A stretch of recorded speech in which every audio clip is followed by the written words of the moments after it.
Hey yo, it's Smooth Milo here. So I wanted to talk about the Schnee family dynamic, more specifically the siblings, Weiss, Winter, and Whitley. I've heard that a few people out there blame Weiss and Winter for how Whitley turned out, while others think it's completely wrong to do so. If I'm not mistaken, Unicorn of War, who makes some great RWBY content by the way, or rather made, I know they're doing more Winx Club videos right now. I miss the RWBY content. Please come back to RWBY. Anyway, I know the Unicorn of War falls into the latter category of thinking it's wrong to blame the Schnee sisters. And while I don't want to say Winter and Weiss are bad sisters, I'm kind of going to do exactly that. But before anyone grabs their pitchforks and torches, hear me out. Then decide if you want to grab your pitchforks and torches. So let's start off with when we first met Whitley in Season 4. Immediately the vibes I'm getting from Whitley is, well, he's a little shiz. And I'm pretty sure that's the intention, so great execution there. Although, when you think about it, this doesn't come as a surprise at all, considering how Weiss behaved in Season 1. When we first met her, she was an arrogant little brat. I see a girl before me who has spent her entire life getting exactly what she wanted. That's not even remotely true. Well, not entirely true. And when you realize Whitley grew up in the same household as her, I mean, his behavior, or personality, is kind of expected. The Schnee family name is in good hands.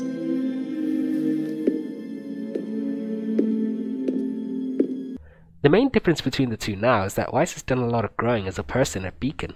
In fact, Weiss is commonly regarded as the character who's gone through the most growth. So now she has a good head on her shoulders.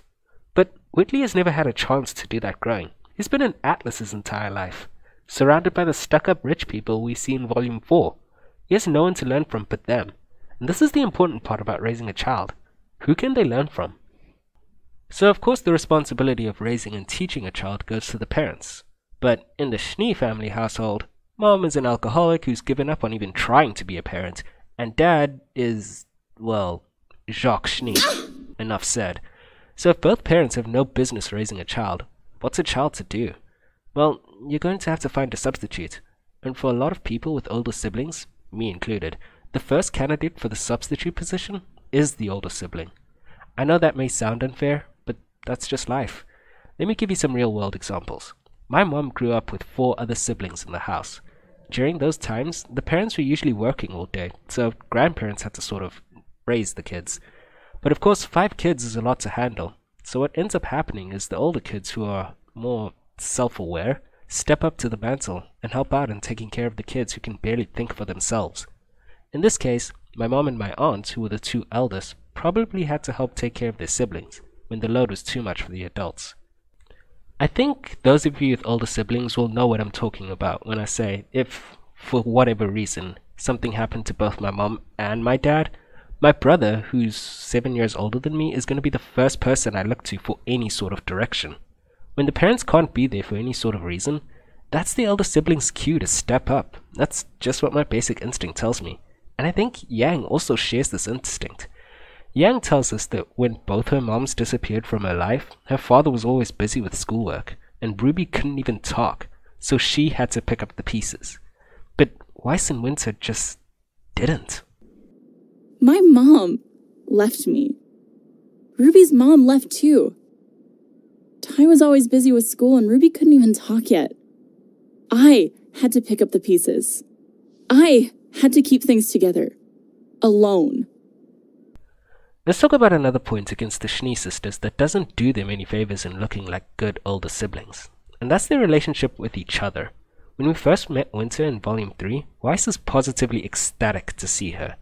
Winter first comes off as cold and critical towards her younger sister, but it doesn't take long before we see that this comes from a place of love. Winter genuinely cares about Weiss's well-being, but we never see this type of thing for Whitley. We never see a moment where either sister sits down with Whitley and acts like a guardian figure. And I think we need to ask, why? Why didn't Whitley get involved in the sibling bond that Weiss and Winter seem to have? I personally think a sibling bond is one of the closest bonds you can have in life, other than a significant other. Parents have to keep a certain distance and authority, because they are, of course, in charge of you. Friends aren't always in the same household as you, but siblings go through a lot of the same stuff that you do. They're all in the same house. I think it's also worth considering that while they all grew up in a broken home, Weiss and more so Winter got to see a semi-stable household, as Weiss herself tells us that when she was 10 years old on her birthday, that's when Jock confessed that he only married Willow for the Schnee name. So that tells me that for some period of time, there was at least some semblance, pun intended, God damn it, boy! Of a decent household, one that Winter experienced the most of, and Whitley the least. But when the house finally did fall apart and the parents checked out, Winter left for the military and Weiss left for Beacon. Willow says it best herself. You left him all alone, with us. His last two hopes for a reliable support structure in life walked out on him. No matter what happens, Weiss, please don't forget about your brother. Whitley wants nothing to do with me. Of course not. You left him alone. With us. Although, if we really think about it, Winter probably did have the best head on her shoulders prior to Weiss going to Beacon. So, maybe the video should be titled, Is Winter a Bad Sister? Whatever. Now, I'm not gonna say for sure that they're bad people. It's not like they actively worked against Whitley.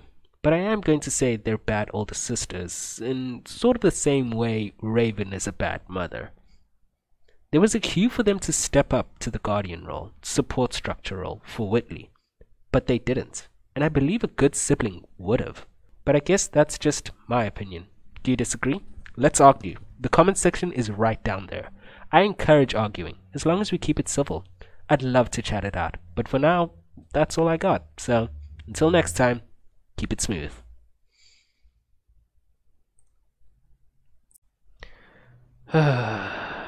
Well, this video took some doing to make. It's the first time I've made a video like this with all the editing and stuff, so it was quite the learning experience. It was pretty fun to make.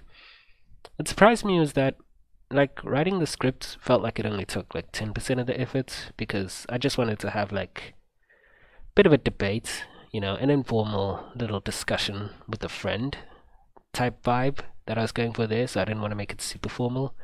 And then editing together the audio took maybe 15% effort, and part of that was just learning how to use editing software, and then the rest of the effort, the 75%, went into the visuals, finding clips and then adding them in and then cutting them at the right parts and making them match with what I was saying, or trying to. That took more effort than I was expecting. Kind of draining, but still pretty fun. I was serious about the let's argue part. It would be pretty fun to have a little arguments about stuff you're interested in, I think. So I'm obviously interested in RWBY, so I hope you're not shy to share your opinion, and we can have a chat in the comment section. Anyway, keep it smooth.